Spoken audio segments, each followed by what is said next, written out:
So next, we're going to focus on some more advanced prompting techniques. So not necessarily about writing the prompt itself and different words and all of that sort of thematic stuff we've already covered, but actual really cool things we can do, like create image prompts, blend images together. How do we modify an existing image by custom zooming and modifying the prompt after it's already been generated? We'll talk about remixing and blending. There's a bunch of stuff here that's really worthwhile. By the way, this little asset over here was generated with Midjourney. I used the flat white background and then just deleted the background to make it look, I think, kind of nice. So just an example of what I was talking about earlier. So the first thing I'd like to show you is the custom zoom option. Now, we've already talked about the new Midjourney 5.2 zoom options once you upscale an image. So let me just come up with an image.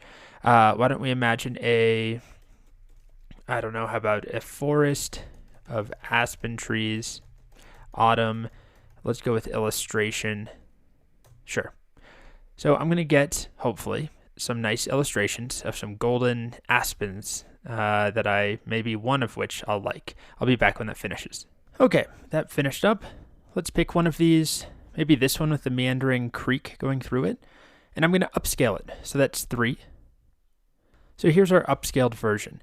We've already talked about the very strong and subtle buttons that are new, and zoom out 2 and 1.5, also new, but we did not cover the custom zoom button, because it's not just a custom zoom button, it actually allows us to modify the prompt itself.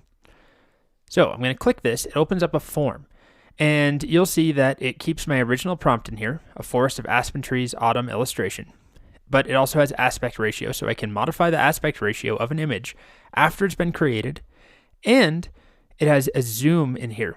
-- zoom has a value going between 1 and 2. So 1 is basically keep it the same. 2 is 2 times zoom.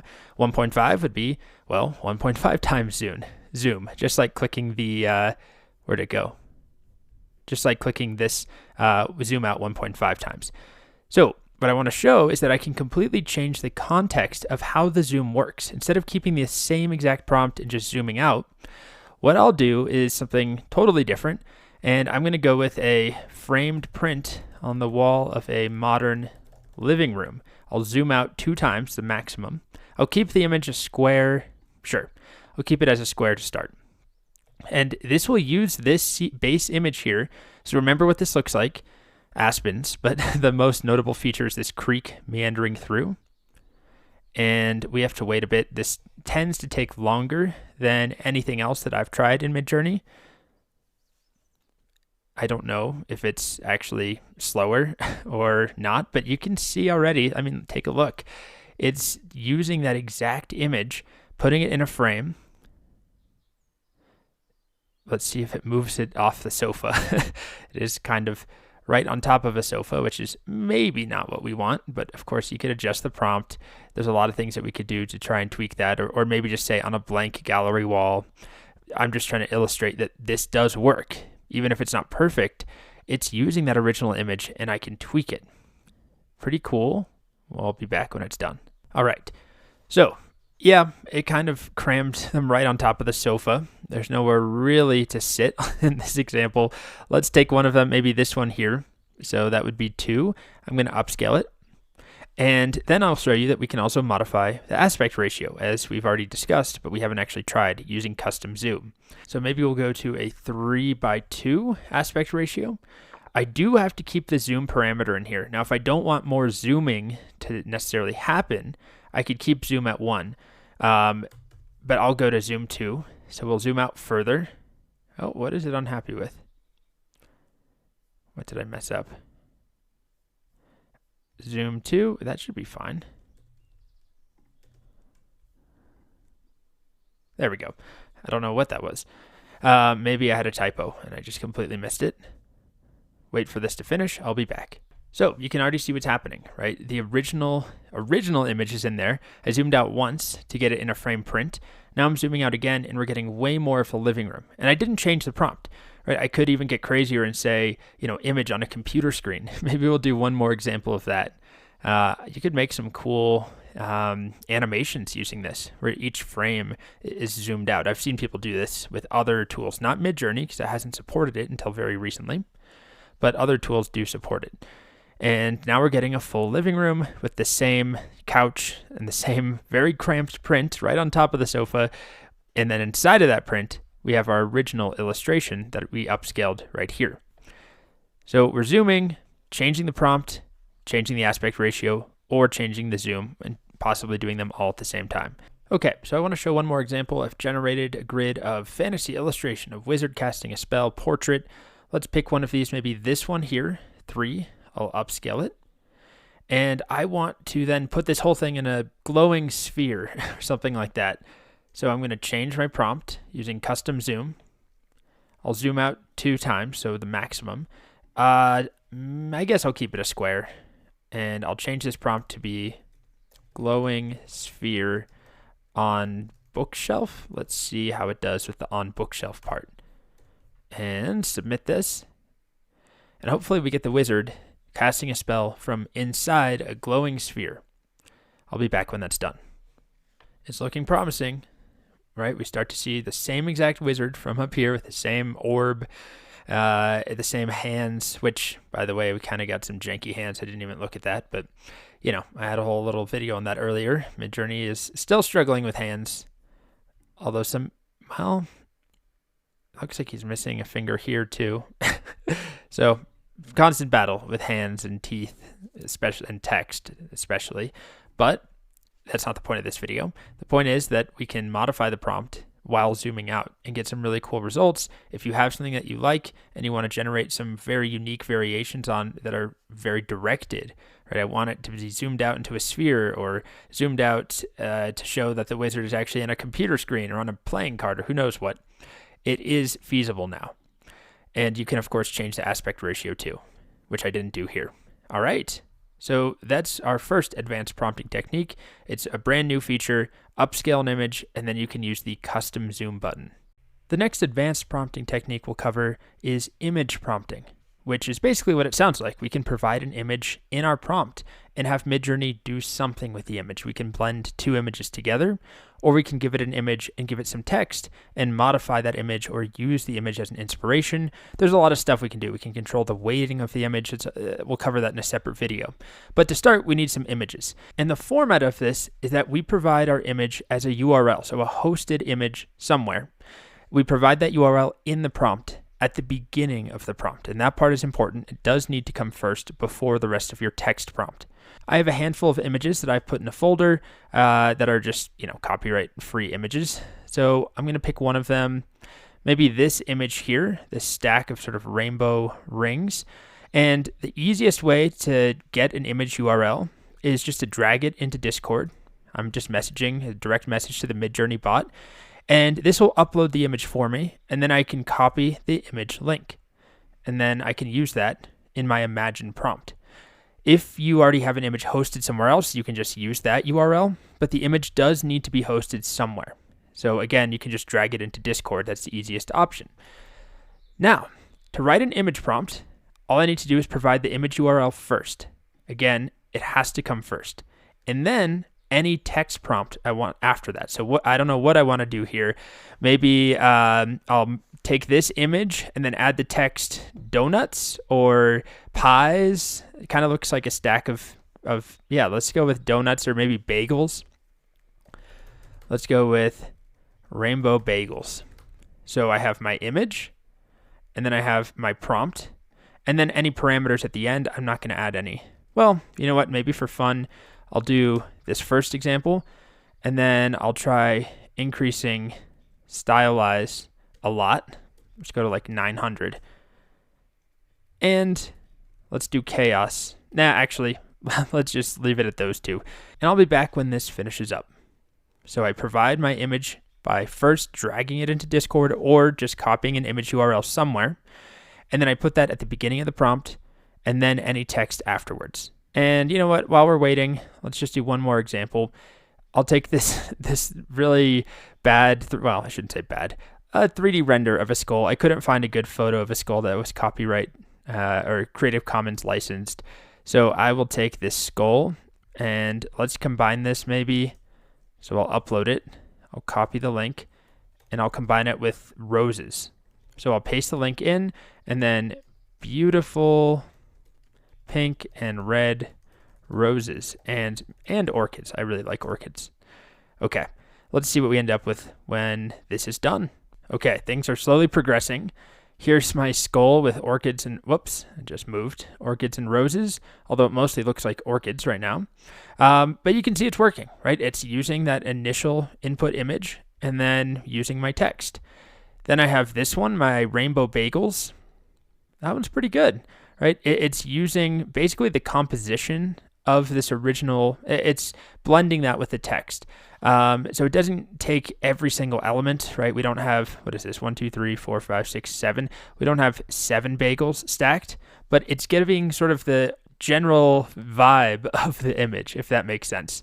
And this is one way of trying to control the composition that Midjourney generates for you, is to actually give it an image that contains a composition that you like. So let's say I have this vision in my head of a futuristic carnival pier jutting into the ocean from the right side of the screen, and it's in a lot of ocean showing. Well, I'm not getting that here. It's not exactly what I had in mind. It's centered, like a lot of things in Midjourney. It just tries to center things for us. And I really want a composition more like this, where there's a lot more negative space, and the pier is going from the right to the left, and there's negative space on the left side of the screen as well. And it feels more, I guess, desolate. Let's just say I like this composition. What I can do, upload an image, and then run futuristic carnival pier jutting into the ocean at nighttime, and these resulting images are certainly closer. I mean, this one is pretty close. It's also worth remembering that this aspect ratio is completely different. By default, it's going to make a square image, but if I had used the aspect ratio parameter, I probably could have easily achieved something similar to this. Now, that's just a simple example, but you can see how the composition of the image is impacting the end result compared to this prompt. Now, it's not just the composition, right? Other elements are making its way, the ocean, the sky, the shape of the pier. So it's not like it's only going to look at the composition, but if you have an image as a starting point, you can at least use that to influence the composition of your end result. Here's a few more examples. I uploaded this image of balloons on a wall. I think it's maybe the floor, the wall, who knows. Colorful balloons. And then I gave it the prompt of pufferfish alongside those balloons in that image. And this is what we end up with. So some fun stuff, right? It's kind of capturing the composition of a bunch of colorful balloons and orbs, but in a whole bunch of different ways, right? This one is a pufferfish covered in the actual dots. This one is a pufferfish on the background, same as these three are all kind of similar. And then something I want to show you that's very important to note is that Midjourney struggles with specific faces. And I uploaded 2 photos of myself, one where my face is very clear, and then I used that image a bunch of times to try and generate myself in a futuristic space city, and these people look basically nothing like me. I mean, they're like, a 20 or 30-year-old white guy wearing a hoodie. It's close-ish. I shouldn't say nothing like me, but it's not me. And this is really common. I have seen people on Reddit get their likeness eventually by re-rolling, just clicking this button basically over and over and over. But I tried 3 or 4 times, and none of these really look like me. It gets the gist of kind of what I was wearing. I had a backpack on. And then I did the same thing with this photo of me. I was raking a bunch of weeds out of a garden bed. We got a sun hat on, got a rake, and where are you? Right here. Again, not me. I wish I had muscles like that, but that's not me. But it took some of the inspiration from the image. So, you'll get mixed results. It can be fun using an image plus text, but it's something where it's kind of chaotic, and you need to re-roll a bunch to find a result that you're happy with. And don't get your hopes up for particular faces or people. Finally, here's one more I did. I used an image of, I think his name is Ernst Haeckel. I don't know how you say his last name, but he makes these really, well, he's long gone, but he did all these beautiful drawings that are pretty famous of all sorts of creatures and diatoms and corals and all sorts of things. And I took this image and I added on orchids to the prompt, and we end up with a pretty cool hybrid. I mean, these are cool images. I especially like that one. I'm going to upscale that one. and we can get some cool results. So there's still more to learn about using images. We have yet to see how to blend images, how to control the weight of an image in a prompt. That is all coming up. But here's my nice orchid sort of diagrammy thing. It's cool. Next up, we're going to talk about the image weight parameter, which only matters when you are using an image prompt that is combined with some text. So I've uploaded this image here of some flowers. This, oh gosh, what's this guy's name? I can't remember the artist's name. I think he's Dutch. Beautiful paintings of flowers, still lifes. I don't know what you would call that. Anyway, I'm going to copy the URL, and I'm going to combine this with a coral reef. Sure. And by default, both parts of this prompt, the image and the coral reef part, will have an equal weight. They both will have essentially a weight of 1. The ratio between them will be 1 to 1. But there's a parameter called image weight. I think it's just IW. I don't even know if there's a long version. Yeah, it's just IW. And the possible range of values is from 0 to 2. The default is 1, as we've already discussed. So what I'm going to go through here is a few examples. I'm going to do a prompt that uses our URL, coral reef, and then --IW, image weight. And this still goes at the end where all the parameters go. Even though the image is at the beginning, we put the image weight parameter, just like any other parameter, chaos or stylize, at the very end. Let's do like 0.1. And then I'll do a 0.5. I'm going to run a bunch of these, I guess. 0.7. The default is 1, which is what we're getting here. And then I'll run some that are above 1. 1.2, I'm not really going at even intervals, but we'll do 1.5, and then 1.8. Okay, so the maximum is 2. The minimum value is 0, and the default is 1. Here's our default, where we're getting a pretty equal share of the original image, plus plenty of coral reef. We've got fish, sand, water, bubbles, all sorts of stuff mixing with the flowers. And the first batch that I ran is starting to come in. So you can see with the lower image weights, like this one has an image weight of, let's even go lower, 0.1. I don't know if we could even identify any of the flower influence in here. It's pretty much all coral reef. Here's 0.5. Now this has some of the image in it. There are some flower-esque forms like this right here, this right here. Also, it's a darker background. Because the image has a black background, and this is, so this one really shows it off here, the background. You can also see flowers over here, but it's pretty much a coral reef. If you were to look at that, you probably wouldn't know that there was a flower image behind it. Then we have 0.7, and this starts to get closer to what we saw originally, which was the default value of 1. So there's flowers in here, but it's still very much coral reef heavy, fish, water, bubbles, sand at the bottom, lots of coral, but then still some floral stuff. And the composition starts to resemble the composition from the image a bit more. And let's see, are any of these finishing yet? This is a reminder of the image, by the way. Here is the original. Okay, it looks like one of them just finished. Here's 1.2. So this is now more flowery than it is coral reefy. Mostly flowers in here. It's still in an underwater scene. There's still fish, but very floral heavy in the middle. Here's 1.5. Very floral heavy again, even more so. Some of them barely have any coral reef aspects except for fish in the background. It's basically like a bouquet of painted flowers underwater. And then we go all the way up to 1.8. where it is very similar to the image, so similar, in fact, that the aspect ratio of the image starts to take over. The image that I uploaded is not square, as you can see here. So we end up with these black bars. Now, of course, if we were doing this, in a professional capacity, we would either get a square image or change the aspect ratio of our prompt to match the aspect ratio of our initial image. Because otherwise, when we start leaning heavily on the image, we increase that image weight above 1, we start to see black bars.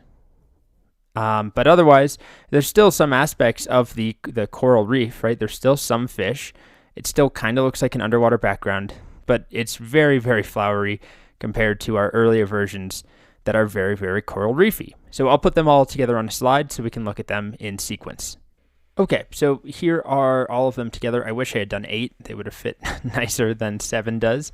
But you can see we go from almost pretty much entirely coral reef to a little floral influence, more floral influence, even more. This is image weight of 1, the default, and then less coral reef and way more floral, all the way up to here where there's just a tiny hint of the coral reef in the fish. And I think that's really it. This was an image weight of 1.8, so the floral image was weighted much higher. So that's image weight, or really it's --IW, which stands for image weight, and you use it to control the strength of the image in a prompt when you have an image plus text. And remember that the default value is 1, and it goes from 0 up to 2. So another thing that we can do with image prompting is actually provide multiple images. Instead of an image plus text, I could do 2 images. So I'm just going to upload a bunch of images to use. I've already uploaded some of these, but they've scrolled long by with all the other images I've generated. So I'm just going to get a couple of things to work with. Maybe the pink balloons and these cranes. Okay, let's upload those images.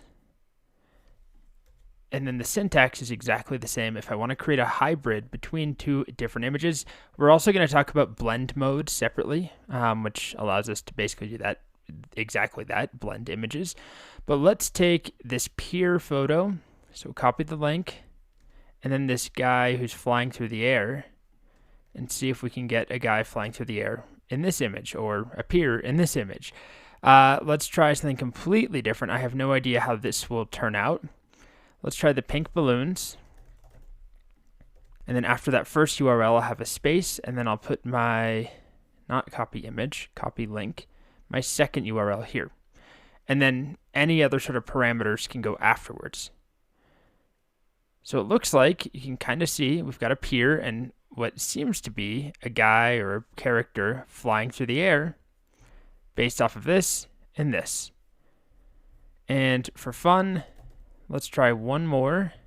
Let's do these cranes, origami cranes. So I'll paste that in there.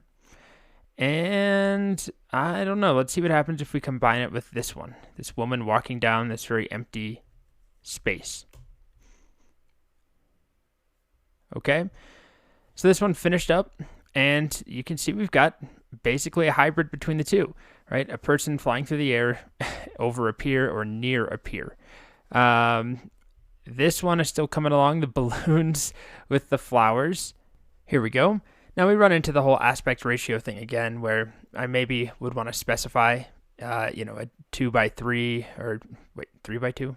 No, 2:3 or 4:5 or something to try and match the aspect ratio of this initial image, because this initial flower painting is a tall rectangle. And so we get these ugly bars. Ooh, this is looking like it could turn out cool. But we do have a hybrid if we look at the content, right, where it's a similar composition to those flowers and that painting, but then things are balloony and plasticky and spherical and shiny. And did this one finish up? Here we go. We've got our woman walking down a plaza with origami cranes. Kind of. They're a little bit messed up.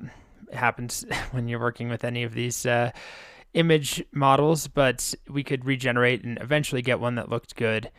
This one's missing its head. This is more of a flamingo. I think the original image is more, it's actually more of a swan shape than a typical origami crane. Anyway. Now, you're not limited to only 2 images, although after 2, it becomes a little harder to see the impact of every single image, and you may need to regenerate your grids a bunch of times to see what's happening. But here's an example where I actually did 2 images plus text. So the first image here is the pier image right here. The second image is the guy flying through the sky, and then I put the piece of text, spaceship, UFO. So we get the pier and the beach, the sky, we get the UFO, and then down here, maybe you can see like right there and right here and on the spaceship right there, there is a human character, and it's hard to say if it's coming from this image or not, but that's about all that maybe is coming from that image. Here's another example. I did the origami swans combined with the image of this woman walking through a plaza or a bridge or something. So this image here, this one here, and then UFO. And we get sort of a paper origami-ish UFO that has the same pinkish hues. And we also get the woman walking through the space with an umbrella, sort of the same desolate composition. So it does work, but you may need to play around with it a bunch of times to get the result you want. And you can also do more than 2 images. So I did 2 images plus text, but at a minimum, you need 1 image with text or 2 images, or just text, I guess. But if you're going to use an image, it doesn't really work if you only provide a single image and nothing else. The next thing I'll show you is that we have an alternative interface for blending images together, which is the /blend command. So instead of /imagine, we can do /blend. And this is basically, it's allegedly the exact same stuff behind the scenes when it comes to how the images are blended together. It's the same as what we've already seen, like in the previous videos where we were doing, imagine this URL with this URL. It's just a different interface. So if I do /blend, it allows me to drag and drop images right here or click and upload an image. So let's take this image. This is a Midjourney image of this sort of computer thing that I generated. And then maybe one of my other images that I have, how about this rainbow right here. So instead of having to upload the images separately, then copy the URL, and then use the URLs, I can upload the images in place right here using /blend and then run it. But functionally, behind the scenes, it does the exact same thing. It will blend our images together. Now we just wait for that to finish. Another thing to know about Blend is that it supports up to 5 different images. So I can attach, my first image, let's say that one. When you go beyond 2, this is just a little tangent here, it tends to, in my experience, the returns diminish and you don't really get much from all of the images, especially if you go to like 4 or 5 separate images that you're trying to blend together. It doesn't work all that well. 2 tends to be the sweet spot. But you can go up to 5 images in blend mode. So I have 2 images here, but I can then select an image 3, maybe this yellow tiger. And I could go all the way up to 5 images. But as I mentioned, it just doesn't work all that well.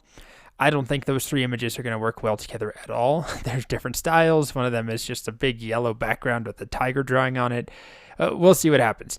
This is more just showing you that blend mode exists. And it's especially useful if you're on mobile. I don't really use Midjourney on mobile, but a lot of the users do. And it's a huge pain to upload images separately, copy the links, paste the links. So you use the blend command to do the same thing with just a single command, /blend instead of /imagine. And it looks like, okay, we are getting the tiger, we're getting my computery thing, and we're getting some of the, what was the other image I used? Oh, the coral reef. Here's the blending of that rainbow graphic with the computer tower graphic. It's kind of interesting. It is a good combination of the two, I guess. It was sort of an abstract concept added in. Just as a recap, it was this image blended with this image. And this is kind of good. I'd say it's our coral reef with flowers mixed with the tiger image, mixed with the computer image. So in this case, it kind of worked. We're not getting a ton of the flowers / coral reef, but all the elements are here. And you can go up to 5 when you're using blend mode. And I believe you can actually go beyond that with a regular image prompt where you're copying the URLs, but anything beyond 2, the quality tends to go down in the resulting grids.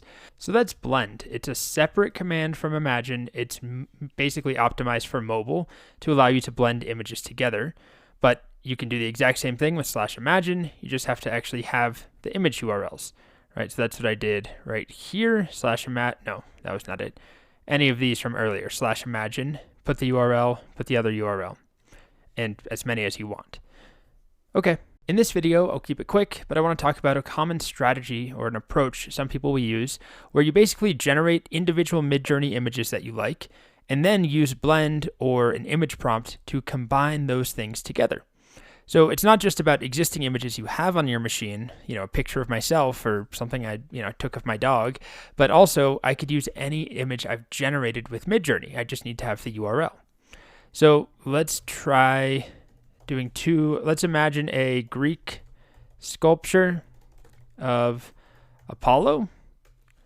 And then I'm also going to imagine completely separately, what have I done? I've done too many flowers, haven't I? I kind of want to add flowers to the Greek sculpture though, so I'll go with beautiful flowers and vines. And honestly, if I really wanted a sculpture of Apollo with flowers on it, I could really just say sculpture of Apollo with flowers. But I'm just going to show that this is an approach where if you have different Midjourney images you've generated that you're happy with, you can then combine them using blend or image prompts. So I'll wait for this to finish. Okay, so this finished. Let's upscale maybe this one. So that's 3. And here's my beautiful vines and flowers. Did it finish up? Which one do I like the best? I think I kind of like this one. Let's see what that looks like if I combine those two. So I'm going to upscale 2. Okay, and I'm going to just copy the image link from here. I can just get it there without having to download it myself and then re-upload it. If I'm just playing around with it here, I don't need it on my machine. I'll just use the Discord link. So now I can do either blend or imagine, and then put the first link, which is the Apollo image, take this second link of my flowers. I'll paste those in, I'll hit enter, and I'll be back when that finishes. Okay, so that finished up, and those are looking pretty good, right? We're getting the Greek sculpture, we're getting the same sort of arch shape from the original image, the same red flowers and vines, the grayish, I don't know what, misty sky in the background. It used this, and it used this, and it did a decent job combining them. And we'll get a very different result. I'm running it right now. If I had just said Greek sculpture of Apollo with beautiful flowers and vines, we'll get some nice results, I have no doubt, but they're going to be very, very different. But these are all pretty similar, right? If we look at the 4 of them, they're extremely similar, and it's because I gave it 2 images I was already happy with. So that's why some people really like this approach. You can generate thousands of different flowers until you find the one you like. Generate thousands of different Greek sculptures until you find something that you roughly like, and then combine the 2, and you'll have more control over that output versus trying to write the perfect prompt for each component. Now, these are still cool, right? And it follows the instructions, but it's very different than combining the 2 specific images that I had already generated beforehand. So you could try this, if you want to control more about the resulting images that you get, you could at least start with one initial image. If you really like these red flowers and this archway, start with that, and then you can put whatever you want in that scene. And that's pretty much it for this approach. Use Midjourney, generate images first, then use Midjourney to combine the Midjourney created images into a new image. Next, we're going to talk about remix mode, which is a sometimes powerful, sometimes slightly frustrating option, but it opens up a lot of possibilities if you have patience and if you can write the correct adjustments. You can basically take an existing image you've upscaled and remix it and tweak it. So it's our best hope for taking something that we've already created and regenerating something very similar. And you'll see that it's not perfect, but it does work pretty well sometimes. So I'm going to start by just generating a very simple illustration of a 20-year-old man with blonde hair and glasses standing outside a bar in New York City, a 3:2 aspect ratio. So I'm doing an illustration first, and then I'm going to pick one that I like and upscale it. I'll be back when that's done. Okay, so I've got my grid. Let's pick one that has, they're all pretty good, but what's the most distinctive composition? Maybe this one here where we've got this awning going from right to left. So I'm going to pick that one, which is 3. So I'm going to upscale 3. And it shouldn't take very long. Okay, so we've already discussed that we have a very subtle and very strong button. But I don't really have any control over how those variations work. If I can decide if it's subtle or strong, let's start with subtle. And it's going to make variations on this image, but what if I want to remove the glasses, change the color of something, make him a woman, make him a robot, turn it into a photograph? These are the sort of things that we can try to do with Remix. Now, it's not perfect, as I've already said, but it is our best chance. So here's, the first set of subtle variations. I guess I could do a strong variation and just pray that he turns into a woman or that his glasses disappear, but that's not a great approach. So what we can do is turn on remix mode. We have to enable it, and there's two ways of doing this. One option is to use the settings command, and then, I lost it. Here it is. Select remix mode right there. And now remix mode is enabled. The other option is to use, oh gosh, this is something I ran like 20 minutes ago and it just decided to run. Okay. The other option is to use the prefer command, /prefer followed by remix, and this will toggle it. So I just toggled it off. Now I've toggled it on. So it will stay on as long as I have it set to on, and then I can turn it off if I want to. Now, what happens is when I've upscaled an image, like this one here, now when I click very subtle or very strong, let's start with very subtle, I have a form where I can remix the prompt. So it doesn't just go ahead and generate its own variations, just according to whatever game plan the model has. Instead, it allows me to tweak the prompt, and I can change things. I can't change everything. If we go to the documentation, you go to Advanced Prompts Remix. There's a little table here that says the different things that will and will not affect the variations that we make using remix mode. Aspect ratio is one. No is one. Stop, tile, and video. But otherwise, we can't change things like quality. We can't change things like stylize inside of our remix or chaos. But we can also just change the prompt. So I could do something like this. Illustration of a 20-year-old man with red hair, and I'll keep everything exactly the same. And I'm doing this with a subtle variation in my remix.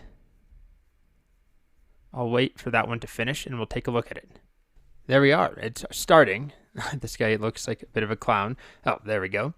But notice my composition is preserved for the most part, right? We have that same dark blue awning going from right to left. We've got this red sign back there, a banner, the same jacket, shirt color, the same pose, the same overall composition, same glasses, but we have red hair now. So the face changes a little bit, right? This is just going to happen. It won't preserve the exact initial image perfectly, but it does it well enough that we can tweak things a little bit at a time and then generate more variations. So let's try something even more drastic. Let's do a strong, let's start with subtle. I always start with the subtle variations when I'm remixing, and then if I'm unhappy with that result, then we can go to strong. Well, let's change this whole thing to a photograph. So instead of an illustration of a 20-year-old man, let's go with photograph shot on, Hasselblad, Canon, of a 20-year-old man, blonde hair, glasses. So I'll go back to blonde hair. That's fine. So this variation that I'm remixing now is changing the artistic style or the medium entirely from an illustration to hopefully a photograph. But I still want to have the same general composition, and you can see that I already have that in our early iterations here at 0%, now 35%. The red banner is there. That same awning is there. The canopy, the lights inside this shop or bar or whatever it is, the jacket. But now it's starting to look like a photograph. So this is pretty powerful. It tends to work well if you're changing the medium, if you're tweaking a color or something. It struggles a bit more with bigger changes, but here we go. Very similar to the original, right? All of these are very similar to what we started with, except, of course, they're photographs now instead of illustrations. And then if I decide I don't want the glasses, I can try to make a variation. Do I want to do it? Let's do it to one of the photographs. Let's upscale this one maybe that has those bright blue glasses. So upscale 1. Remember, this only works if you have remix mode on. Otherwise, when I click these very buttons, it doesn't ask me to put my remix prompt in. So I'm going to remove glasses, but I'm also going to come in and say no glasses. Okay, let's see how that does. And just to remind you, the no parameter is one of the few things that does actually affect variations. We cross our fingers and we wait. Looks like there's no glasses yet. I mean, look at that. That's pretty flawless. Of course, the face changes pretty much anytime you work with faces in Midjourney. You'll get different faces every time. And they always tend to be attractive people no matter what. It's harder than you might think to make somebody who is average or even ugly. The model just tends to favor very pretty people. However, the glasses are gone. Compare that to what we had in the original. This was a remix already. It was an upscaled version of a remix where we turned an illustration, this illustration here, into a photograph. Then we took that photograph, we picked one, this one, and we tried to remove the glasses. Now we can take one of these and we can go a little further. Let's take, I don't know, this one down here, looking at the back. Maybe we'll just stick with the first one there. We'll upscale. And so far I've just been doing subtle variations. Let's remix it. Doing a photograph shot in Hasselblad of a 20-year-old. Why don't we try a woman? And let's see what happens now. And once again, we see the same rough composition, slightly off center to the right. We see this blue awning. We see the red banner. We see the reflective glass here of the bar. There's a white shirt with a green jacket. But now we have a woman in each one of these photos instead of a man. Still have the blonde hair. And it's pretty much the same sort of image. Very similar look, similar composition, colors, everything, except now we have a woman instead of a blonde man. So really cool, and so far, and what I've shown in this video, it's worked well. But I will warn you, sometimes it just doesn't. And there's a strategy that you can try, I'll show in the next video. But it worked pretty flawlessly here. I recorded this video like 3 times, and the first 2 times it did not do very well at all. So just keep that in mind. Oh, and I forgot to show the difference between doing very subtle and very strong, because every variation, every remix we made was using very subtle. If you try, and I recommend starting with very subtle because it tends to work better when you're remixing, but sometimes you may be unhappy with the results. So here I changed the prompt with remix using a subtle variation to a photograph of Catwoman standing outside of a bar. And you can see it keeps the same composition, same sort of jacket shape and rough color, although it kind of turns it into a leather jacket. We get some eyeshadow. We get a single Catwoman ear here. It's not great, but it is very close to the original. Then I did the same thing, but I clicked on very strong, and I gave it the exact same prompt, Catwoman standing outside of a bar. And this is what we get, where it is definitely a better image of the Catwoman, although it's not exactly like the superhero Catwoman that I had in mind. Probably because it's not a unique enough name, and also just is a woman with cat ears. But either way, the composition's pretty different. It looks very different. This is probably the closest, where we still have this bar awning in the background, but it's completely different from the original when we compare what happened with the subtle variation. That doesn't mean it's worse, right? It's still a woman in New York City, and she's more Catwoman-y for sure, but a lot has changed in the images. And that's because I clicked on the very strong instead of very subtle when I was doing my remixing.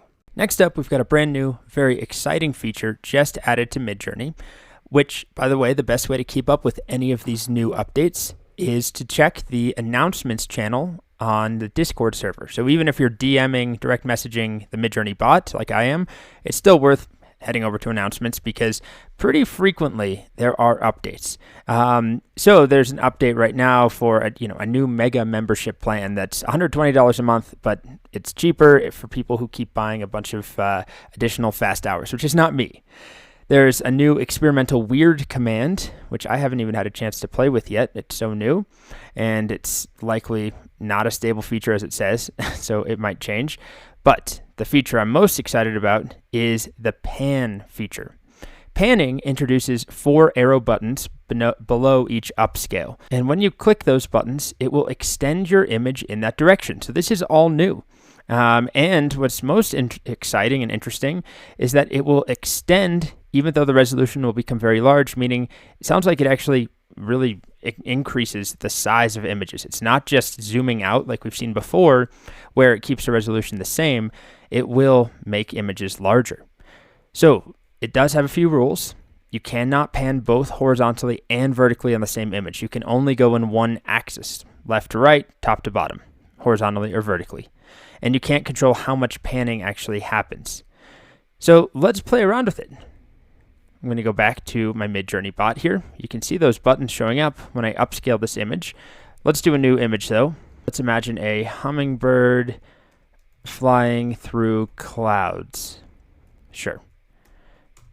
And I'll do one more, just so we get some variety here. How about a Incan cityscape in the mountains? And I'll just leave these as the default 1-to-1 ratio, a square. I'll be back when these finish. I'll upscale one, and then we'll try panning. All right, the hummingbird finished. Is there one that I like best? Maybe this one. I don't know. I'm just going to pick that one. So that's 2. I'll upscale it. And now we'll have the choice to pan left or right. So for this, and top or up or down. But I'm going to pan to the left, I think. So I'm going to click this arrow button left. And I will be back when that one, actually that's a lie because our Incan civilization is just about done. So I will upscale one of those. Ooh, these are all nice. Let's pick this one. I just like the clouds there. So we'll upscale 4. And then I'm going to pan, I don't know if we can try panning down. I have no idea what would be down here. Let's try it. And let's check in on our hummingbird. So you can see it's starting the panning process. Woohoo! Take a look at what we got. I finally have an off-center composition where the subject I like is on one side and there's a ton of negative space. If you remember, I showed one technique to achieve this using zoom and recropping. The problem with that is that you lose resolution because when you use the zoom feature, these buttons here, no matter how much you zoom out, 1, 1.5, 1.75, 2, it's not going to change the actual resolution. And we're still stuck with, in this case, a 1024 by 1024 square. You can change the aspect ratio, sure, but you're not going to get a higher quality image. Here, when we pan, we actually get new pixels, and the resolution is increased. So this is a fun and exciting idea or new feature because you can really recompose the things that you're making. Now you can't go in both directions or, top horizontally and vertically, but you can go in one at a time. And I can further expand this even more to the left if I wanted to. First I have to upscale one. You can see it tried to put a weird flower in that one. These are all pretty similar, but let's take this one. So we'll upscale 2. Let's check in on our Incan cityscape. Wow, these are looking good too. I don't know if one really jumps out to me, but let's pick kind of like these bushes here. So let's pick that one. So that would be 3. I'll upscale that one. So now I'm going to open this in the web just so we can take a closer look. And notice the resolution right here, 1536 by 1024. So this is very fancy and very exciting. We have a larger image where the original square has now been expanded and it doesn't recrop it or downscale it. It keeps adding on to the size of the image, which apparently, according to the announcement notes, can be problematic. If you do it over and over and over, you can get very large images pretty quickly. But let's try one more. Let's further pan to the left. And our Incan cityscape, I like that. That's pretty neat. Let's try panning even further down. And I'll be back when those finish. One thing that's interesting to note is that when the grids are being generated and you're seeing the progress, the blurry images that are updated, they look like they're still squares, and it's just sort of the way that it works. It misleads you, although it is introducing a second hummingbird, and it's kind of repeating itself in the other direction.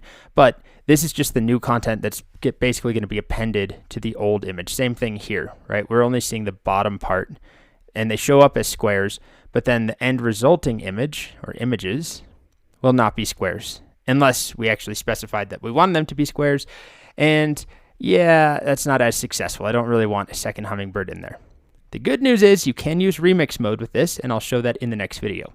But this did expand us even further to the left. If I upscale one of them, I don't really like any of them because this hummingbird is cut off. I don't want a second hummingbird, but even if I did, it's cut off, which is not great, but let's just pick one. It doesn't matter which. And I'll open that in the web. Let's pick one of these. These are looking pretty good. Maybe this one, so 4. And I'll open this guy in the web, and you'll see that the resolution is even bigger than before. Now it is 2048 by 1024. So it's grown twice as wide as it used to be. Pretty cool stuff. And just nice to have these new features being added so frequently. It's almost every week at this point if you read the announcements channel, which will make keeping this course up to date an absolute nightmare. But it's a very fun topic. And there we go. I'll open this one in the web, and we should see that it is 1024 by 2048 because we increased it in the vertical direction.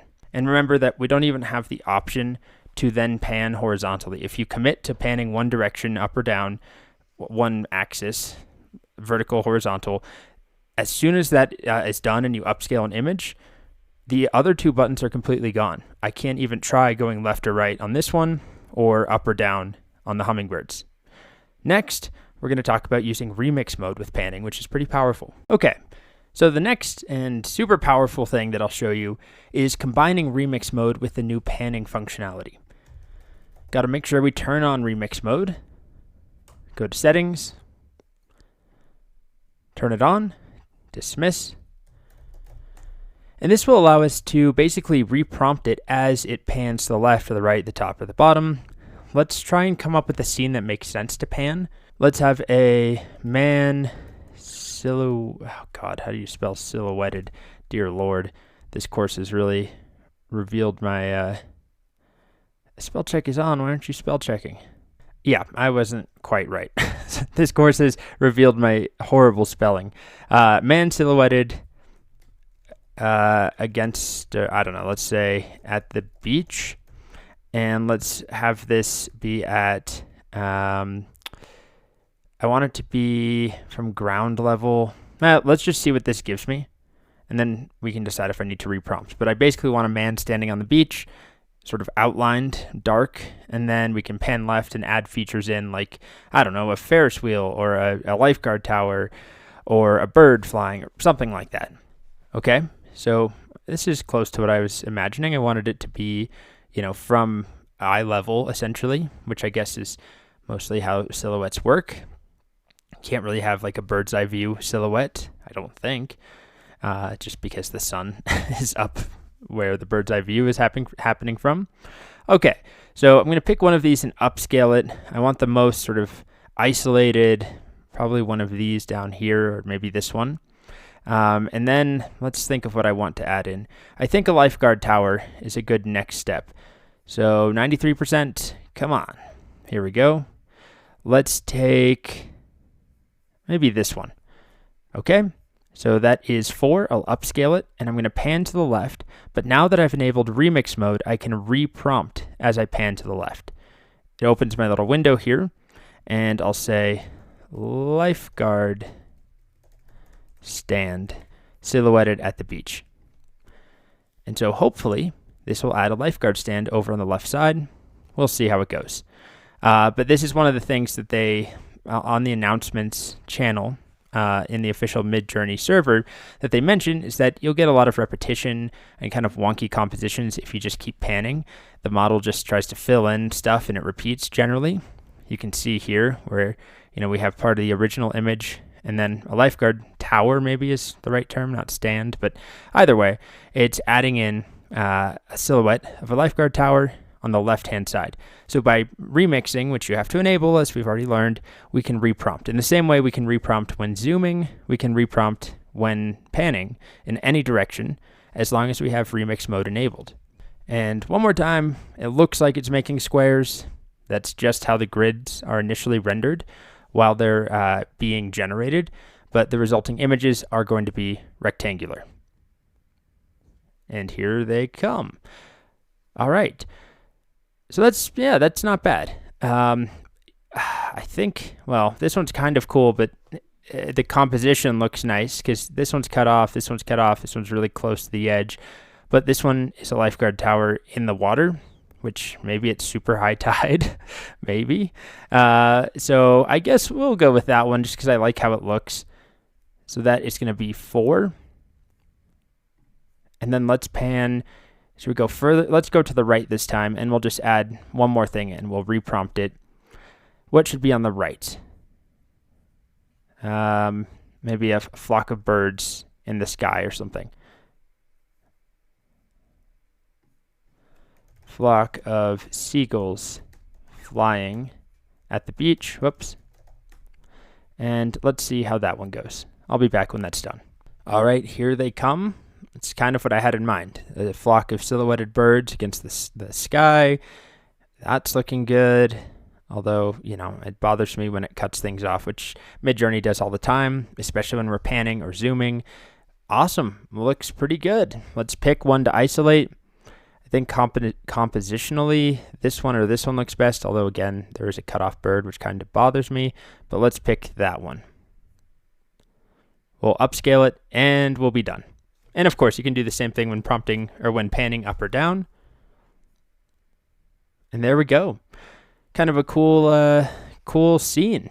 I'm happy with that, even if the lifeguard tower is in the middle of the waves. Yeah, it's a fun new feature that I think is really powerful. I did that video on kind of the old way of composing images when Midjourney doesn't really respond to your directions. It's very hard to say something like a man standing on the left with nothing else on the right side of the screen. It often still will center things. But that's okay if you start with something centered and then you pan to the right, pan to the left, however you want, add extra and negative space or empty space, and then you can recrop and you won't lose resolution like you would before because this is now 2048 pixels wide. And then I could crop my original square or make it a rectangle or whatever. I have a lot more flexibility. The next advanced prompting technique we'll cover is called multi-prompting. And the way that this works is that we can use the double colon characters with no space in between. And when Midjourney sees these, it acts as a hard break between concepts. So the classic example I don't know if it's a classic, but the example on their documentation is the prompt hot dog, which a lot of the time results in images of the food, the hot dog, right? With a bun and sausage-like stuff in the middle of the bun. What you can do is use the multi-prompt separator to specifically say, no, these are separate concepts. I don't actually want a hot dog, right? These are two separate words, but their meaning in its training data set is so closely intertwined as the word hot dog. But if I actually want a dog that is hot, like a dog on fire or a sweating dog or something like that, that's where I can use the multi-prompt separator. So hot and then double colon and then a space and then dog. And this acts as a separator saying this is two separate conceptual things, hot and then separately dog. And I'll run this and we should see some different results. Now we still may end up with a hot dog or two, but we should get some actual dogs that are hot, maybe on fire, maybe sweating. We'll see what happens. It looks like we've already got a dog face right there, maybe one right there. So in the next video, I'll show you that we can also add custom weighting to the individual components of a multi-prompt, where I can say that this one part should be stronger than the other part. The hot should be 3 times as strong as the dog, or the dog should be 3 times as strong as the hot. And you can see we're getting different results, right? We're getting dogs and a woman with a dog. Well, maybe it's a hot woman with a dog, but here we've got a dog with fire.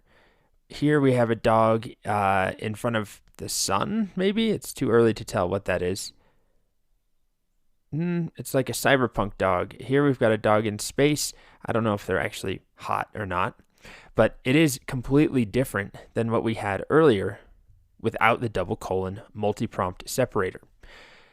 Now, the truth is, for these simple examples, a lot of the time it's actually easier just to adjust your language and say, dog that is hot. and it's good enough at understanding that type of English syntax, and it's able to hopefully give us dogs that are hot without actually giving us hot dogs and without having to use the multi-prompt separator. Now, while that's going, I'll show a couple more examples. Another common one is fire truck. And these are just like simple educational examples. And then compare that with fire : truck. And make sure you don't put a space after fire and between the colons, but do put a space after the colons, although it's actually unclear if that's required or not, but that's just what people do. Okay, so when I do fire : truck, I'm saying that these are separate concepts, and hopefully I'll end up with a truck on fire or flames or something like that. And with the original fire truck, oh, here's our dog that is hot, by the way. We've got flames, right, and heat and sunglasses, and it's probably easier just to use this syntax for a simple concept like a dog that is hot instead of using the multi-prompt separator like we did up here. And the results seem better anyway. Okay, so here's our fire truck. Now, all of these examples are actual literal fire trucks, right? At least in the US, this is what, well, maybe not this, but this is what fire trucks look like. This one happens to be on fire as well. But if you look at what I'm getting down over here with the multi-prompt separator, I'm emphasizing that fire is separate, a completely separate concept from truck. And we are getting trucks and we are getting fire, but they're not necessarily fire trucks. Maybe this one is a fire truck, but this is a semi-truck. This is, I don't know, some sort of other truck. This is an old school truck. And the fire and the truck are not related necessarily like they are here, where it's a red fire truck, a red fire truck, a red fire truck, and a red fire truck. Even though this one also includes flames, these ones prove that the multi-prompt separator does actually separate out those concepts. We have a truck. It doesn't have to be a fire truck, just a truck, and we have fire. Here's another example where a multi-prompt can be useful to separate out concepts. I've asked for an imagine of pink cat wearing blue shoes. And as you can see in this example, I get pink and blue, but it is not a pink cat wearing blue shoes. Same thing, I ran it a couple of times. Here's the same prompt, just run twice. Pink cat wearing blue shoes? No, the cat's not pink, the shoes are not blue. We get pink and blue, we get a cat. I don't know what this one is, but it's not exactly what I want. However, if I try doing this, pink cat, and then I separate that as a separate concept or entity from blue shoes using the multi-prompt syntax, a : let's try that maybe 2 or 3 times. And it won't be perfect every time, but we have a much higher likelihood of getting the 2 separate entities in the image. I want a pink cat, and separately, I want blue shoes. Otherwise, when we do this here, pink cat, here's another time I ran it. Pink cat wearing blue shoes. It sees the words pink and cat, blue, and well, I did sneakers instead of shoes, but same deal. It doesn't have a strong connection between this bit and then this bit. But if I separate them out, it treats them as separate entities, and let's see what we end up with. Okay, so here's the first grid that I got back. It's still not perfect, but we have at least one cat that's pink with blue shoes. Here's another one. I don't know if this is really a pink cat or not, but we have a blue shoe. And those separate entities are more clearly represented in the image, where we have the shoes and we have a cat.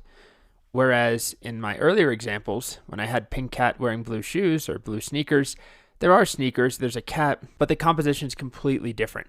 So it does kind of change things also by isolating them. I'm saying these are 2 separate concepts that have to be in the image. The shoes are much bigger, right? The cat is a regular cat compared to pink cat wearing blue sneakers, where we get a human-ish cat figure standing up, and the sneakers are really not that important.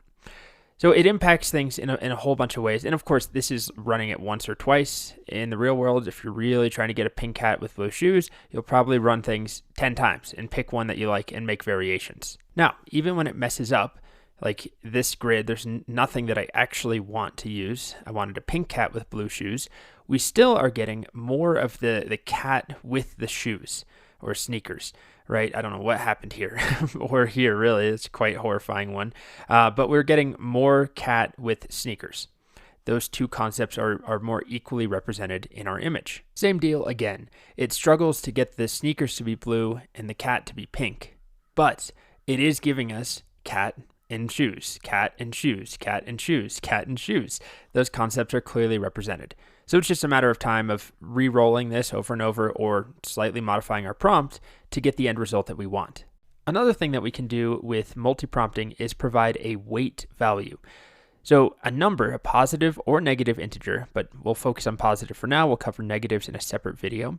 A positive integer after the double colons, no spaces or anything, just a number right there, will be used to indicate the relative weighting, how significant this part should be compared to this part. So let's go back to a simple example. This is straight from the docs, hot and dog. I'll run that twice. When I run it like this, with our multi-prompt separator, each part of the prompt, each of the individual components, hot and dog, are treated equally as important, basically a 1-to-1 ratio. But if I want the dog to be significantly hotter than it is a dog, or if I want the image to have more emphasis on the hot part, I can add a number right after the double colons. Something like this. Imagine hot, and then I'll do 2, and then dog. So no space, make sure that goes right after the double colons, and this tells Midjourney that this part of our multi-prompt, hot, is twice as significant or twice as weighted as the dog part. You can use much larger numbers too. I mean, I could do 100 if I wanted to, but it seems like the returns diminish after about a 4 or 5-to-1 ratio. So if I weight my hot at 5 and dog at 1, which is the default, right? This has just a 1 part weighting by default. It's probably about the maximum level of weighting that will make a difference. If you do 100-to-1, the returns start to diminish. Okay, so here's our original hot dog. So we have some dogs with some heat, maybe sweat here, I don't know, and then some fire for sure. And here's another grid, unweighted, just regular 1-to-1 hot dog. I guess there's some heat coming off of this. There's certainly heat here. This one, it's very cute. Time traveling Chihuahua or something. I like that one, but it's not. I'm not getting the hot aspects. Now on these versions where I've run hot with a weight of 2 and dog with a default weight of 1, basically twice as much hot as dog, it looks like we're definitely getting more fire, more heat. Same thing down here. The word hot, though, is tricky because we've already discussed this. It often introduces female characters as well, which I assume have been described as hot or attractive. Okay, here's a series that I ran. We have cupcake with no multi-prompt syntax, just cupcake, 2 separate words. And we get mostly cupcakes. I mean, this one is a cupcake in a cup, but for the most part, it's just a regular old cupcake. Nice, very fancy looking cupcakes. Then I use the multi-prompt separator to distinguish the concepts of cup and cake, and we get basically cake in a cup, right? It's a cup there with cake on top or inside. Then I tried weighing them differently. So here's an example where I weigh the cup twice as much as cake. So we get a lot more cup. That's the focus. There's still some cake, I assume. I mean, fancy decorations at least. But the emphasis is way more on the cup. And then here's the opposite. Cup weighted at the default of 1, cake weighted at 2. And here we have a lot more cake than we have cup, right? You can see there's a bunch of cake here, a little cup there, bunch of cake, little cups on the side, bunch of cake, little cup. So we are increasing or decreasing the relative importance of each one of the parts of a multi-prompt. And you can do this more than once, by the way. It's not just a matter of having 2 words or 2 phrases. You can have 3, 4, 5 different parts of a large prompt that you break up with the multi-prompt signifier, and then you can weigh them differently. But it does tend to get a little lost and muddled if you have too many pieces that you're trying to add weights to. The other thing that I should say is that weights are normalized. So cup of 1, which is the default here, and cake of 2, is identical to cup of 100 and cake of 200, or 4 to 8, right? It's just a 1-to-2 ratio. So it's all about the ratio, the relative weightings within a multi-prompt, but it's not about the actual magnitude of the number. So this is not weighted any more than this is weighted. Whoa, Where'd that emoji come from? Then this is weighted here. Okay, next we'll talk a bit more about weights, specifically negative weights. When working with weighted multi-prompts, we can also provide negative weights. And we can also now, in version 4 and 5 of Midjourney, you can do fractional or, well, I guess decimal weights that are not whole integers. So you could do 1.5 or 0.5 or something like that. In earlier versions of Midjourney, you could not do that. Now with negative weights, the idea is that you can remove a certain concept from a prompt. And it's very similar to what we've already seen, the -- no parameter. In fact, behind the scenes, -- no, if I do no, red, I don't want red in my image. This is the same as setting red to have a negative 0.5 weight. So you can go beyond that. I could do a -5 weight, but there is one rule, which is the weights within your prompt have to add up to be a positive number. So let's just start with a simple bowl of fruit medley. I don't know. I want a bunch of different fruits in a bowl. I'll be back when that finishes. Okay, so that finished up, and pretty much all of them have, well, what do they all have? Banana. We got strawberry. Okay, grapes. There's a lot of grapes. So let's say I don't want grapes for whatever reason, no grapes. So I can rerun my prompt. Imagine bowl of fruit medley. And then I can add in, using the multi-prompt separator, grapes, and set them to have a negative weight. So maybe -0.75. Now, -0.5 is the default if I was using the -- no parameter. And I can't really go beyond, if I did like -2, now the weights of this overall prompt are negative. The overall sum has to equal a positive number. So I'll do 0.75. And again, I'm just saying there's two concepts. I want a bowl of fruit medley with a weight of 1. And then grapes should have a negative weight, meaning I don't want them in there at all. And let's see the result that we get now. I'll be back when it finishes. And this is what we get. As far as I can tell, I don't see any grapes. I'm looking, no grapes. I don't think so.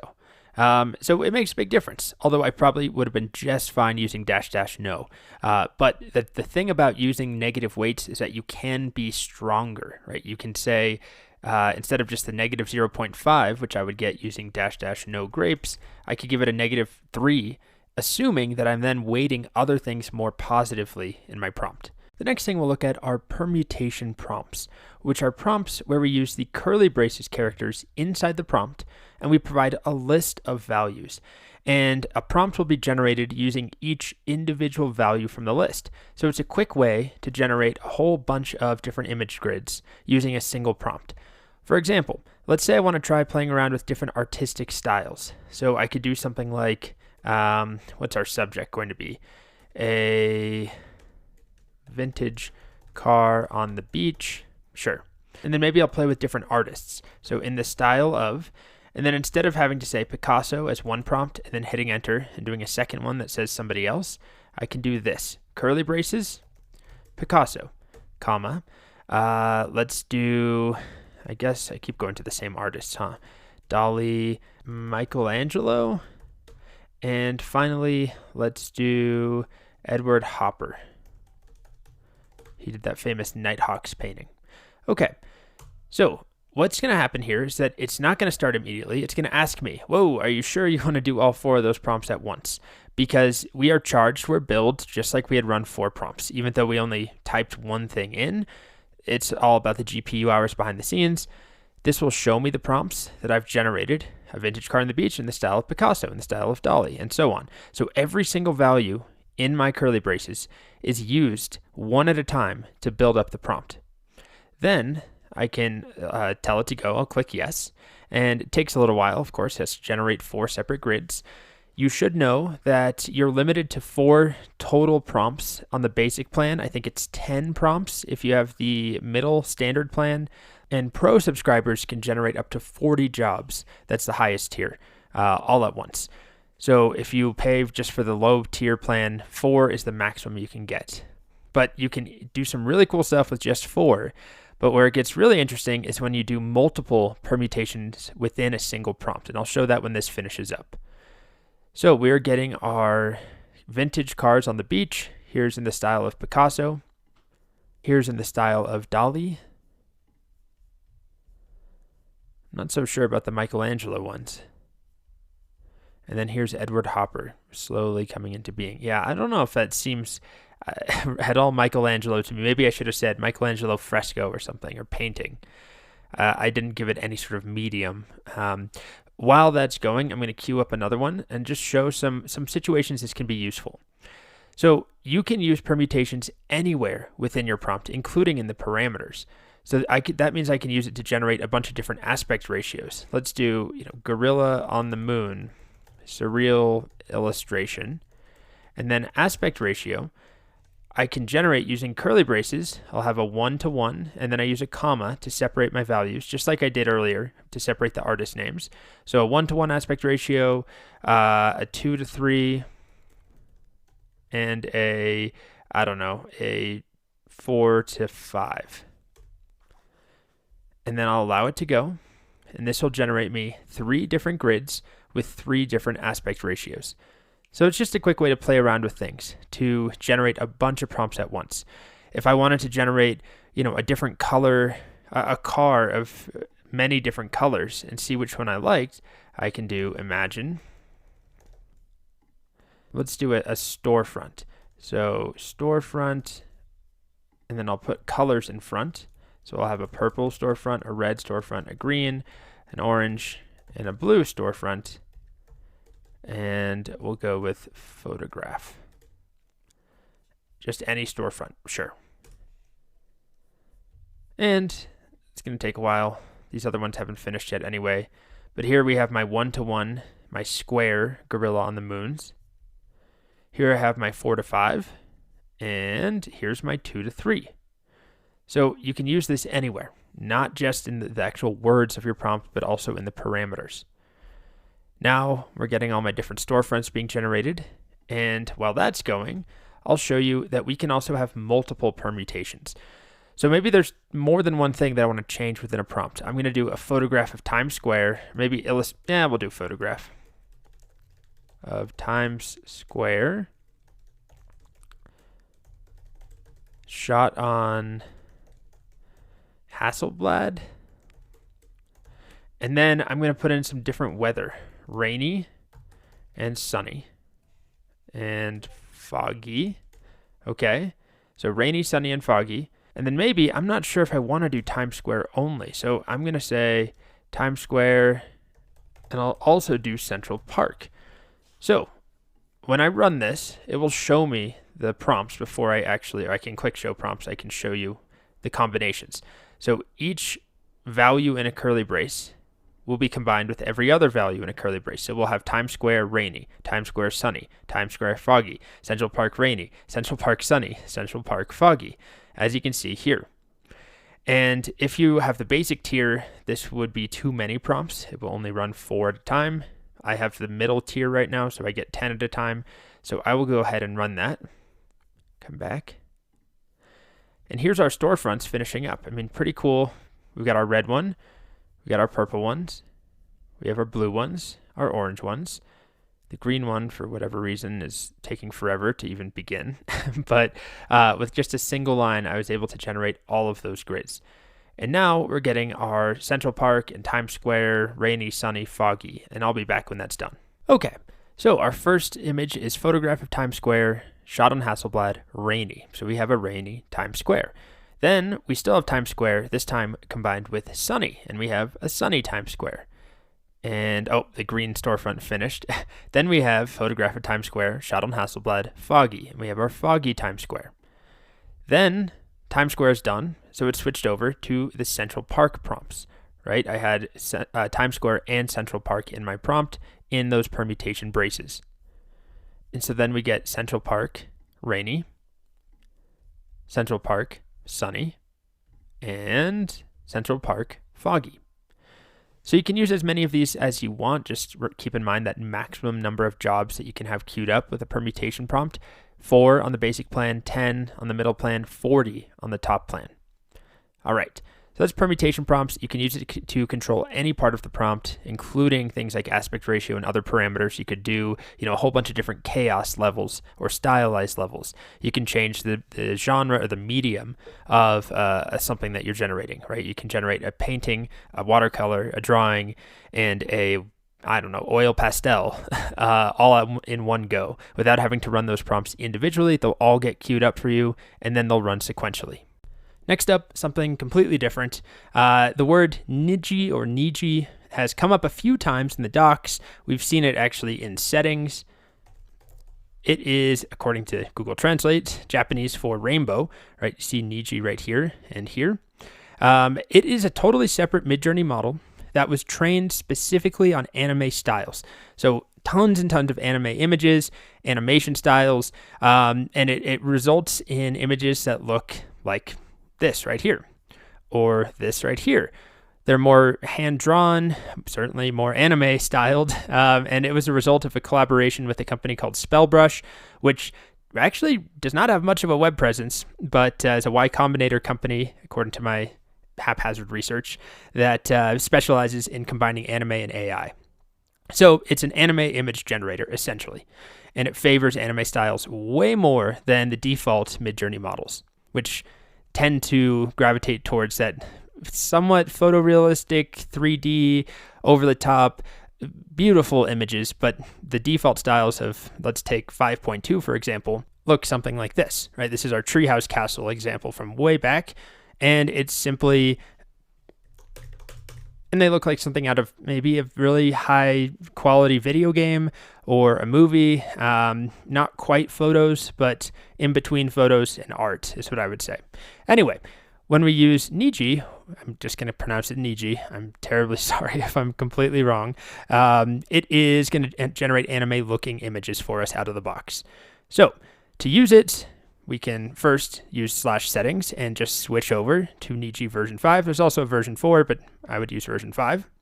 Or if we don't want to just permanently be using that, it's not permanent, but constantly using it, we can instead use --Niji 5. So let's do a comparison. Let's just run a simple one here. How about field of sunflowers at sunset? And you can see it added --Niji 5. Now I'm going to go back to using Midjourney 5.2. And we'll just do a comparison with the exact same prompt. Here's field of sunflowers at sunset using the default 5.2. And then finally, let's use the imagine command with a different prompt. How about woman in New York City with umbrella? And this time I will specify Niji 5. You can also do Niji 4. And this is just a one-time thing, just like changing the version from one prompt to the next. And it allows me to selectively use the Niji family of models. I'll be back when these finish. Okay, so the sunflowers are done. Here is the regular 5.2 model that's fancy, over the top, really high colors, high dynamic range, fantasy looking illustration /photo/video game image. I didn't coach it in any direction, right? I didn't say illustration, photograph, drawing, nothing like that. This is just the default styles that we get. Here is the same thing done with the Niji model. Much more painterly, more, just anime looking. I don't know what your words to use to describe it other than anime, but that's the whole point. It was trained on a huge data set of anime images. And here is the woman in New York City with umbrella using the Niji prompt. Again, very anime looking. From everything from the drawing style, the colors, the composition, to the actual characters. And that's one of the biggest differences is anime people have a very specific look to them. The way that they're drawn, the way their features are drawn, the way their hair is drawn. And so if you're trying to make anime images, Niji is the way to go. So we'll just try a few more prompts, and then in the next video, I'll talk a bit more about the style parameter, which works differently with Niji than it does with the native or the regular Midjourney models. So let's try family of ducks in a pond with Niji 5. And then let's do one more example. How about something super cute? Cat and dog cuddling. Okay, I ran a few more prompts. Family of ducks in a pond with Niji 5. Here's what we're looking at. Very beautiful, painted looking, very anime inspired images of ducks in a pond. I ran the same prompt again, just using 5.2, non-Niji, just a regular Midjourney prompt. Very different look, right? More, I don't guess, realistic. It's still very illustrated. The words fail me here to describe the art, but clearly a very different look from what we see here. These almost look like stills out of a Miyazaki movie. This looks like, well, it looks like a Midjourney image. And then here is the cat and dog cuddling with Niji. Again, very anime styled, very hand-drawn, painted, and then we compare that to basically what's almost photorealistic using V5.2. Okay, so that's Niji. Next, we're going to talk about the style parameter and how it works with Niji because it's more complicated than it is with any of the other models, the 5.2, 5.1, 5, 4, and so on, where we can have style raw or nothing. With Niji, we have a couple of choices. Okay, next, let's talk about the different style parameter values that we can use with the Niji models, or model. Unlike with the other versions of Next, we're going to talk about the different values for the style parameter that are specific to the Niji model, or Niji. I tried to ask my Japanese friend, and she said Niji, but I feel like I've already lost the way she said it. So we're back to my Americanized Niji. Anyway, remember that the style parameter, normally with the regular family of models, 4, 5, 5.1, 5.2, and so on, only has one value. You either don't use it or you set style to raw, which strips away some of the default Midjourney styles that have been baked into the model. With the Niji model, we have 4 different options. We can set style to cute, expressive, original, or scenic. And there's not a lot of information on the differences between them, except on this one page on the Midjourney docs about the style parameter. We'll start with style cute. It creates charming and adorable characters, props, and settings. Expressive has more sophisticated, illustrated feeling. So let's compare their examples here. This is pastel fields of oxalis, a type of flower. And here we have the default. Here's cute. Let's see if I can open that up. All right. And then we have expressive, which is supposed to be, I guess, more impressive illustration, more sophisticated illustration. And then we have scenic, that makes beautiful backgrounds and cinematic character moments in the context of their fantastical settings. And this is scenic. Right there. Now, I kind of think that the prompt they did doesn't do a great job at demonstrating the differences. Cute, you can see the difference in the styles, but I think it also helps if you add characters in, sort of like what they did here. So here's the default. Here's the cute style of I think it's a hamster, where it really intensifies the cuteness. Here is the expressive, which is a more complex style of illustration, so it's definitely more detailed. And then finally, here is scenic. And this is supposed to put the characters and emphasize the background a bit more and the action, I believe. Anyway, I don't use Niji all that much because I prefer generally the styles for my purposes, at least. I'm not generating a lot of anime-inspired images, but clearly lots of people are. But I tend to prefer the Midjourney model. But don't let me discourage you from using it. So let's do a couple of examples. Let's come up with a character. Let's just do a woman or a man. Let's do, how about a boy riding bicycle with a backpack or something like that. I guess I should say boy with backpack on, just to try and keep that clearer. Riding bicycle through village. Okay, then I'm going to specify that we're using Niji version 5. Then I'll just do the original. I shouldn't say original. That's actually confusing. I'll do the default style, because there also is an original style, and it's a little confusing. If you set style to original, it uses the original version of Model 5, Niji Model 5, which used to be the default before a couple months ago, May 26, 2023. So this is our default, just Niji 5. It's the most recent version of Niji. Niji 5 -- style original is the slightly older version of Niji 5. And then we have cute, expressive, and scenic. So why don't I now move on to -- style cute, -- style expressive, and -- style scenic. And I'll be back when these finish.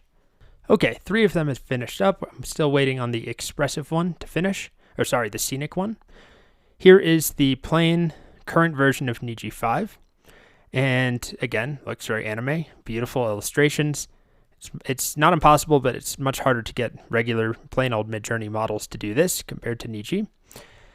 Here we have the cute style, and it's very apparent what the difference is now, right? It's much cuter, more simplified, a very different style of anime drawing. Still nice, but a very different result, right? It almost looks like something from a storybook, whereas this looks like something out of a Miyazaki film, and my anime vocabulary is highly limited. I've seen like 5 or 6 animes in my life, although I am working my way through One Piece right now. Anyway, keep going down. Here is our expressive version that is generally more complex illustrations, more complex shading, and you can see that certainly in this one here. Also looks like something straight out of an anime series or a movie, but it's a different feel to this, the default style, and very different from cute. I think cute is the most distinct style that you can choose from with Niji. And then here is our scenic version, where there's a greater emphasis on the background, the landscape, the relationship between the character and the landscape. Things tend to be slightly more realistic, or at least more detailed.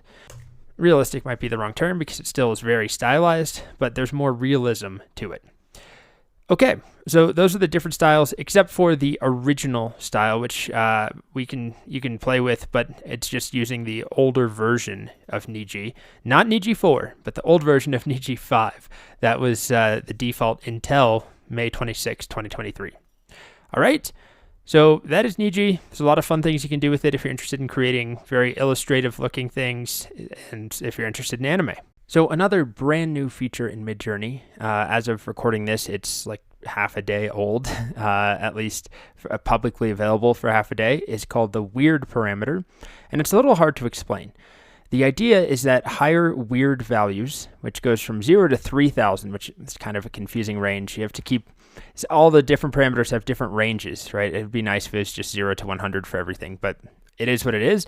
And weird goes from 0 to 3,000. The default is 0. So weird is not present normally.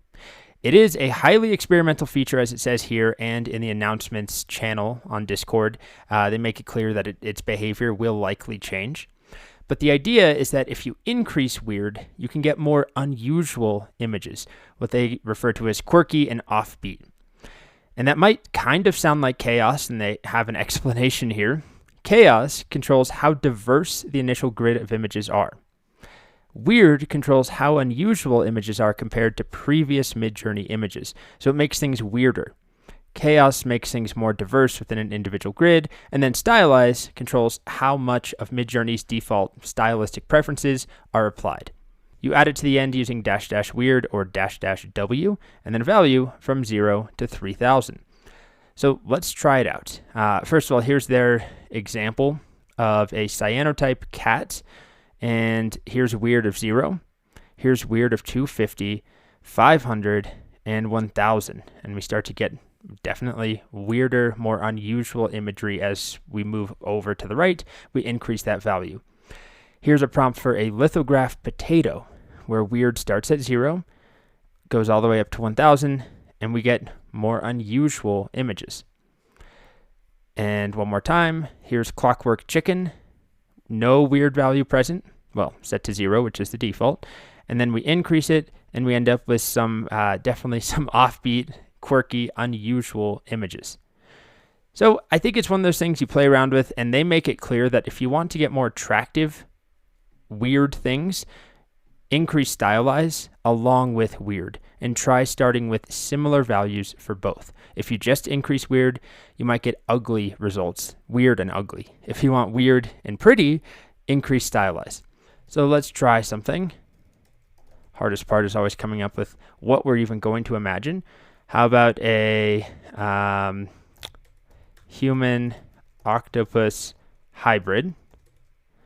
And we'll set weird to 0, which is the default. And then let's go up to 250.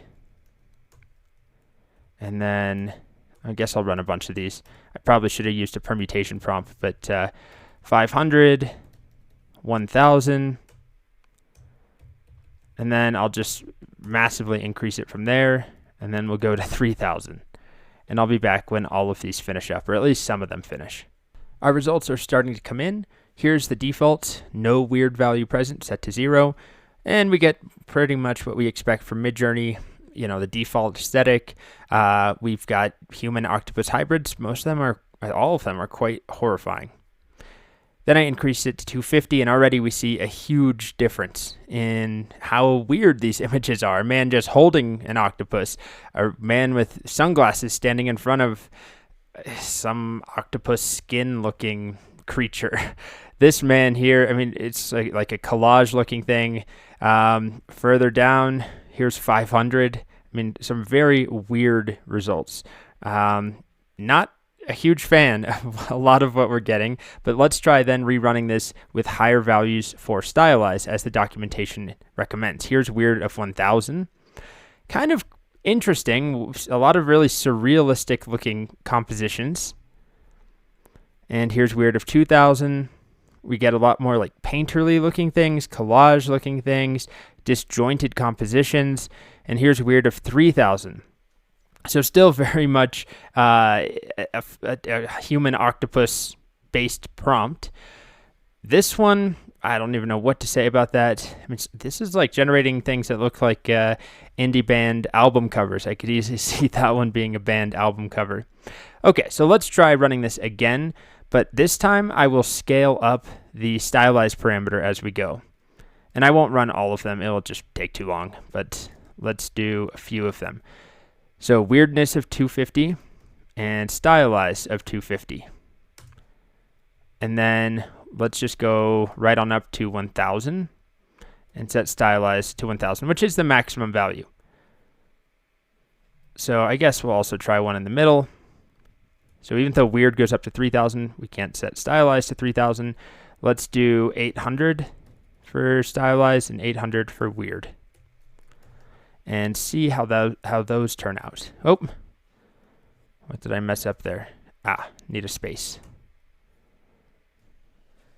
Okay, so these have finished up. Here's our human octopus hybrid, weirdness of 250, stylize of 250. So still very unusual compositions. I wouldn't say that they're conventionally attractive either, but let's compare the aesthetic here. So it's still weirdness, but compare that to what we got earlier when I made weirdness go to 250. It's a lot more disjointed, sort of collage-y photo-looking things there compared to here, where it's closer to the Midjourney aesthetic. And then let's look at 800.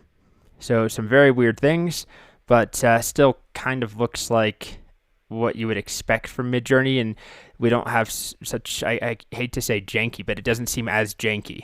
It's weird, but also cohesive within each image. Compare that to, I don't think I ran 800, but I ran 1000.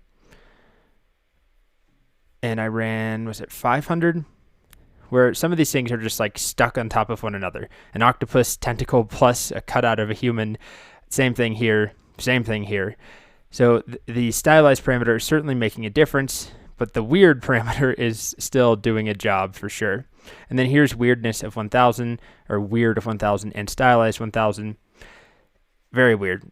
But it basically seems to polish things a bit, and we don't end up with results like this, although these are kind of cool and hard to get out of Midjourney normally. If you don't use the weird parameter, you could definitely accomplish it, but I think its stylistic preferences would steer you away from something totally bizarre like this or this here.